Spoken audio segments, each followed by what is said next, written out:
Yo, what's up mga bossing? Magandang araw ulit sa inyo. At syempre, meron ulit tayo ditong ginagawa sa ating shop. Isang Mirage na naman mga bossing. Okay ang history mga boss. Bagong palit ang compressor 1 month ago, yun ang sabi ng ating kliyente. Pero ang problema, hindi na naman niya mapakinabangan ng ganong kaganda ang lamig. Okay, naridingan to kasi nung nakaraang araw pa to nagkaroon ng check-up dito mga bossing. Meron siyang low side na 50 at meron siyang high side na 250. Okay, ang issue ng compressor kaya nagpalit dati ay maingay na daw. Mga bossing, kagaya ng sinasabi ko, ang mga compressor ay masisira na nang may dahilan. Ibig sabihin, bago siya magkaroon ng trouble, meron siyang problema. Okay, ang nangyari ay nagpalit na naman ng panibagong compressor, pero malamang hindi man nag-correct ng pagkasira ng ating dating compressor. Sa madalit sabi, masisira ulit ang panibagong compressor kung sakaling hindi natin magagawa or hindi nagawa yung problema niya, no? So 1 month ago pa lang, so hindi na ganun kaganda ang binibigay na lamig. Anong issue? Mga bossing, kagaya ng sinasabi ko, ang condenser, pag ganitong medyo luma na, ang year model, kaya nagkaroon ng trouble ang compressor dahil yan dito kay condenser. Kasi mga bossing, ang compressor mo, discharge, ito yung discharge, papasok yan dito sa ating condenser at lalabas yan doon sa ating hotline. Okay, dahil napakaliliit po ng butas ng ating condenser mga bossing, nahihirapan ng tumagos yung ating refrigerant para makapag-circulate at matanggal ng condenser yung heat ng ating compressor. Kaya nangyayari, sabihin natin parang masikip na condenser, kaya yung compressor mga bossing ay nahirapang mag-pump. At pag nahirapan na yung mga bossing, doon na mag-uumpisa yung problema niya. Pwedeng yung langis na nasa kanya matuyo na o magkaroon ng trouble hanggang sa umingi na yung compressor na yan. Sabi ng ating kliyente, orig baleyo daw yung ating compressor na kinabit nila, no? Pero malalaman natin yan kung gaano katibay yan. Pero yun nga, yung tibay mga bossing, magdedepende pa rin naman yan dito sa mga kasama niya. Kaya kailangan maayos na maayos yung ating system para na sa ganun mas tumibay yung ating compressor. Kaya ang offer natin dito sa ating Mirage, nakikita nyo naman yung ating mga ina-upload, lalakihan na natin tong ating condenser.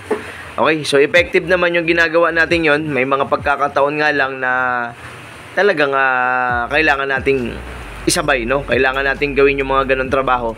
Kumbaga parang, eto pwede namang i-flashing, pero kung hindi mo matatanggal yung nakabara sa kada butas ng condenser natin mga bossing, medyo mahirap siyang tanggalin.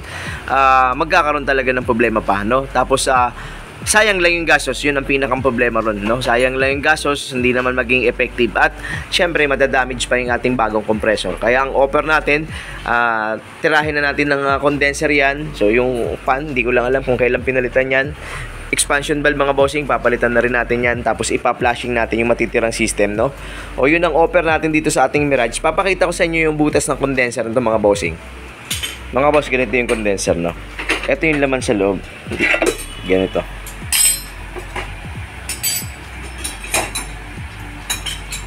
Okay, pagka may barado dyan sa mga butas na yan mga boss, sigurado ako mahirapang mag-pump yung compressor, no? Kasi pagka luma na yung ating condenser mga bossing, yun ang nagiging problema natin.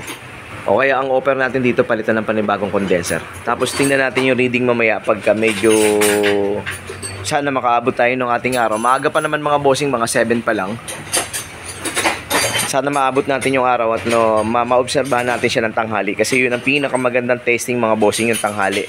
No, hindi tayo pwede mag-tasting na nasa loob ng garahe. Hindi tayo pwede mag-tasting ng malamig yung panahon, no? Okay, so abangan natin 'to mga bossing, Mirage natin, no? 250 ang high side, 50 ang low side. Tingnan natin mamaya kung ano magiging resulta ng ating gagawin dito. Pero mga bossing, effective naman 'tong ginagawa natin.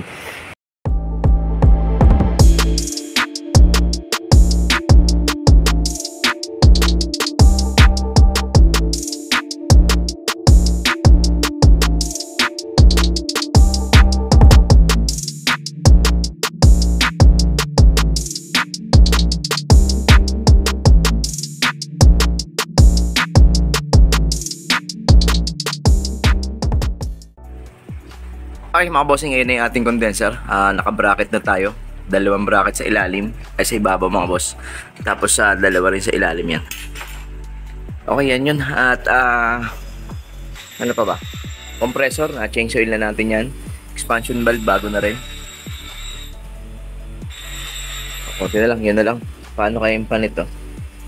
Kailan kaya pinalitan yan? Mga bossing, auxiliary fan daw niya, napalitan niya pero last year pa, no? At hindi rin siya legit. So parang replacement, no? Pero tingnan na lang natin mamaya yung speed, kung yung high speed ba niya, kaya ba talagang tanggalin yung heat ng ating condenser. Pero yung ating condenser mga bossing, kasi laki na ng ating radiator yan. Kahit makipagbuno na siya sa traffic, wala nang high pressure yan.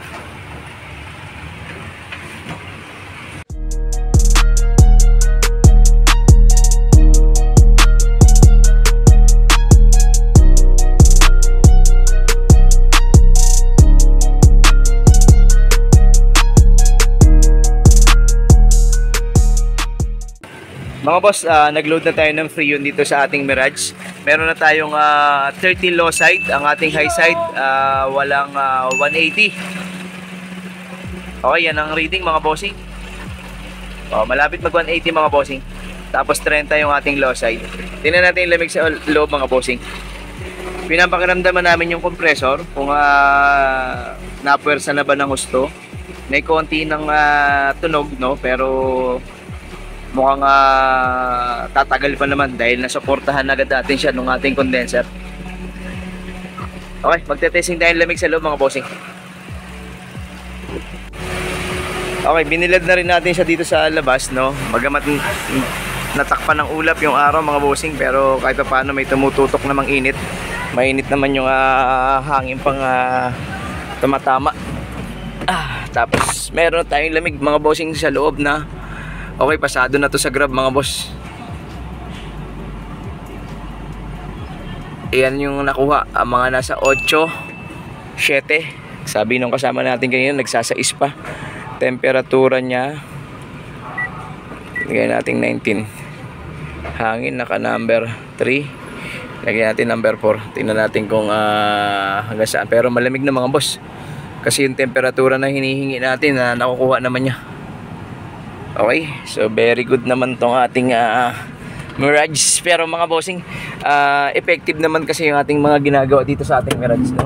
Kumbaga, yan na yung mga setup na ginagawa natin pagka talagang gusto nating mas mag-improve pa, dahil nga ang kalaban nitong ating mga Grab para mga taxi na to mga bossing, dahil lagi nasa kalsada to, laman to ng kalsada mga bossing, no? Saka hindi lang isa ang nagiging pasahero nito, halos napupuno din to, kaya dapat ang lamig ng aircon ay talagang lalaban mga boss.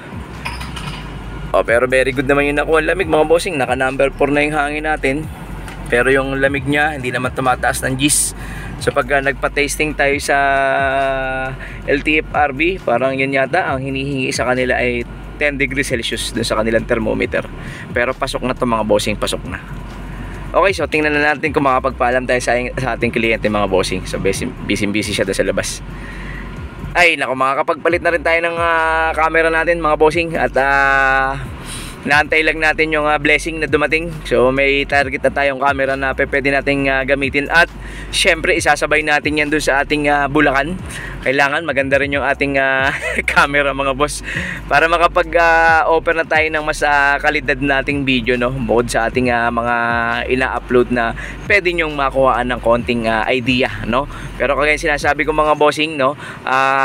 Kung may mali, sabihin sa amin. At kung halimbawang ano pa yung mga pwede nating i-improve, sabihin nyo lang yung mga gamit, kung ano yung makikita nating mali sa ating mga ginagawa. Tumatanggap tayo ng mga ganong suggestion mga bossing, no? Kaya huwag kayong mahihiyang mag-PM, at hindi rin kami mahihiya na sumagot na at i-correct yung aming sarili pag nakita nyo na mali kami mga bossing, no?